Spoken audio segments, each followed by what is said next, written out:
ഇനി Copa America ഫൈനലെത്തി കഴിഞ്ഞു. Argentina വിയസ് Colombia മത്സരമാണ് നടക്കാൻ പോകുന്നത്. ജൂലൈ 15 പുലർച്ചെ 5:30ക്കാണ് മത്സരം ആരംഭിക്കാൻ പോകുന്നത്. എല്ലാവർക്കുമുള്ള ആകാംക്ഷ എന്ന് പറയുന്നത് അർജന്റീന കപ്പടിക്കുമോ, അല്ലെങ്കിൽ വീണ്ടും കോപ്പ അമേരിക്ക നേടിക്കൊണ്ട് ലയണൽ മെസ്സി മറ്റൊരു പുരസ്കാരത്തിന് അർഹനാകുമോ, അതല്ല ആരാണ് അടിക്കാൻ സാധ്യതയുള്ളത് എന്നുള്ളതിനെ കാര്യങ്ങളെ കുറിച്ചാണ്. അതിലായിട്ട് പോകുന്നതിന് മുമ്പ് ചെറിയൊരു കാര്യം പറയാം. നമ്മുടെ ചാനൽ ഇതുവരെ സബ് ചെയ്തില്ലെങ്കിൽ എത്രയും പെട്ടെന്ന് നമ്മൾ ചാനൽ സബ് ചെയ്തുകൊണ്ട് നമ്മൾ സപ്പോർട്ട് ചെയ്യാം. ഓക്കെ ഫ്രണ്ട്സ്, എൻ്റെ ഒരു ഒപ്പീനിയൻ മാത്രമാണ് ഞാൻ ഇവിടെ പറയുന്നത്. അർജന്റീന വിയസ് കൊളംബിയ മത്സരം എടുത്തു നോക്കുന്ന സമയത്ത് ഇരു ടീമുകളുടെയും പെർഫോമൻസ് എടുത്തു നോക്കുന്ന സമയത്ത് കഴിഞ്ഞ 5 മത്സരങ്ങളിൽ നിന്ന് കോപ്പ അമേരിക്കയുടെ കഴിഞ്ഞ 5 മത്സരങ്ങളിൽ നിന്ന് ഗോൾ കൺസീഡ് ചെയ്ത് നോക്കുകയാണെങ്കിൽ കൊളംബിയയുടെ ഭാഗത്ത് 2 ഗോളുകൾ കൺസീഡ് ചെയ്തു. അർജന്റീനയുടെ ഭാഗത്ത് നോക്കുകയാണെങ്കിൽ 1 ഗോൾ മാത്രം കൺസീഡ് ചെയ്തിട്ടുള്ളൂ. ഗോൾ സ്കോർ ചെയ്ത കാര്യം നോക്കുകയാണെങ്കിൽ 12 ഗോളുകൾ കൊളംബിയ സ്കോർ ചെയ്തിട്ടുണ്ട്. അർജന്റീന ഭാഗത്താണെങ്കിൽ 8 ഗോളുകളാണ് അർജന്റീന സ്കോർ ചെയ്തിട്ടുള്ളത്.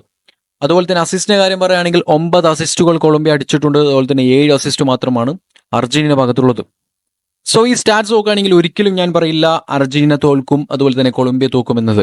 ഈ ഒരു സ്റ്റാറ്റ്സ് നോക്കുകയാണെങ്കിൽ കട്ടയാണ്, 50-50 ചാൻസ് ആണ് ആരും ജയിക്കാം.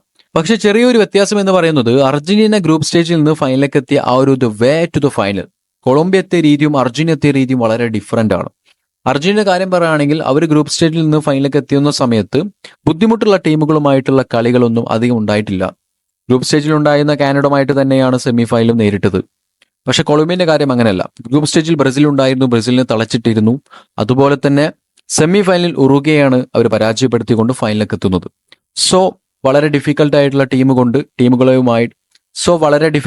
ടീമുകളുമായി നേരത്തെ ഏറ്റുമുട്ടിയിട്ടുണ്ട്.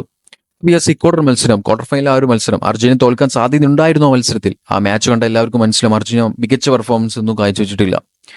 ഈ പറഞ്ഞ കാര്യങ്ങളൊക്കെ കൊണ്ട് തന്നെ അർജന്റീന കൊളംബിയയുമായിട്ട് ഏറ്റുമുട്ടുന്ന സമയത്ത് ബുദ്ധിമുട്ടും എന്നുള്ളത് ഉറപ്പാണ്. വളരെ ഈസി ആയിട്ട് ഒരിക്കലും കൊളംബിയയെ പരാജയപ്പെടുത്തിക്കൊണ്ട് കപ്പടിക്കാൻ സാധിക്കില്ല അർജന്റീന ടീമിന്. അതുകൊണ്ട് എൻ്റെ ഒരു ഒപ്പീനിയൻ പറയുകയാണെങ്കിൽ കുറച്ചും കൂടി അർജന്റീനയെക്കാളും കുറച്ചും കൂടി സാധ്യത ഈ ഒരു കോപ്പ അടിക്കാനുള്ള സാധ്യത കൊളംബിയക്ക് തന്നെയാണ്. പക്ഷെ ഒരിക്കലും നമുക്ക് പറയാൻ പറ്റില്ല. കാരണം അർജന്റീനയുടെ വല കാക്കുന്നത് എമിലിയാനോ മാർട്ടിനസ് ആണ്. മികച്ച എതിരാളികൾക്ക് മുമ്പിൽ തല ഉയർത്തിക്കൊണ്ട് മികച്ച സേവുകൾ ചെയ്യുന്ന ഒരു വ്യക്തിയാണ്. അദ്ദേഹത്തിന്റെ ആ ഒരു കോൺഫിഡൻസ് ലെവൽ എന്ന് പറയുന്നത് വേറെ ലെവലാണ്, അത് പറയാൻ പറ്റില്ല.